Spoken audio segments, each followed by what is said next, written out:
En France, un actif sur 5 est aidant et 44% d'entre eux estiment que cela nuit à leur carrière. Des salariés qui, en parallèle de leur vie professionnelle, accompagnent un proche malade, âgé ou même en situation de handicap. Comment sensibiliser à ce rôle, notamment dans l'entreprise? C'est le pari de la start-up française Airvolution, spécialisée dans la création d'expériences immersives, qui s'associe à l'Association française des aidants pour lancer une solution de sensibilisation en réalité virtuelle. Pour en parler, Laurent Renoux, Bonjour. vous êtes le cofondateur de Airvolution.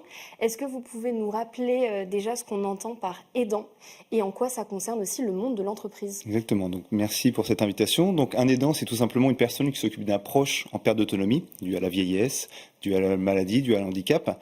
Il y a en France donc entre 9 et 12 millions d'aidants en France, dont un salarié sur 5 actuellement et un sur 4 le sera en 2030. Donc, très rapidement. Et Sachant que c'est en plus un peu compliqué de le mesurer. Exactement, voilà pourquoi, d'où cette fourchette entre 9 et 12 millions. J'ai même vu sur le site d'un assureur 14 millions. Donc effectivement, ici, c'est toujours difficile d'en mesurer parce que les gens n'en parlent pas toujours. Et un salarié sur deux, un aidant sur deux ne sait même pas qu'il en est un. Donc voilà pourquoi c'est encore plus difficile de mesurer cet impact. Mais en tout cas, on sait qu'il y en a de plus en plus dû à le vieillissement de la population. Et donc, vous avez développé une solution, je le disais. Alliance France a été la première entreprise à expérimenter le dispositif que vous proposez. Est-ce que vous pouvez nous expliquer concrètement en quoi consiste cette expérience? Complètement. Donc, on s'est associé également à des experts qui est l'Association française des aidants. L'idée de notre film, c'est justement de s'immerger dans la peau d'aidant. Donc, on a créé un scénario qui dure une petite douzaine de minutes, dans lequel on prend si on est dans la peau de deux aidants. Tout cela est complété par un module interactif pour aller plus loin, ainsi que des questions-réponses. Donc les apprenants ont tous le casque, répondent aux questions, regardent exactement des casques de réalité virtuelle, donc jusqu'à 12 personnes par heure. Ils regardent le film, ils répondent aux questions et il y a le module interactif qui vient derrière. Et tout cela est complété par la suite par un animateur qui est également présent pour recueillir un petit peu les avis des personnes et puis aller plus loin également pour leur apprendre des choses. D'accord. Et pourquoi vous avez choisi la réalité virtuelle pour ce type d'expérience? Qu'est-ce que ça permet en fait? Deux choses. Tout d'abord, quand les personnes sont dans le casque de réalité virtuelle, ils ne sont pas en train de regarder leurs notifications qui arrivent sur le téléphone ou alors être dérangés par un collègue. Donc déjà, ça permet une première chose, c'est-à-dire qu'ils sont immergés dedans et ils prennent. Donc on est actif. Exactement, ils sont actifs. Et deuxième raison, la réalité virtuelle permet ce qu'on appelle l'effet Proteus. C'est un phénomène psychologique qui fait qu'on s'identifie à la personne que l'on incarne. Ce qui fait que ça booste l'empathie et donc grâce à ça, j'arrive à comprendre ce que la personne ressent.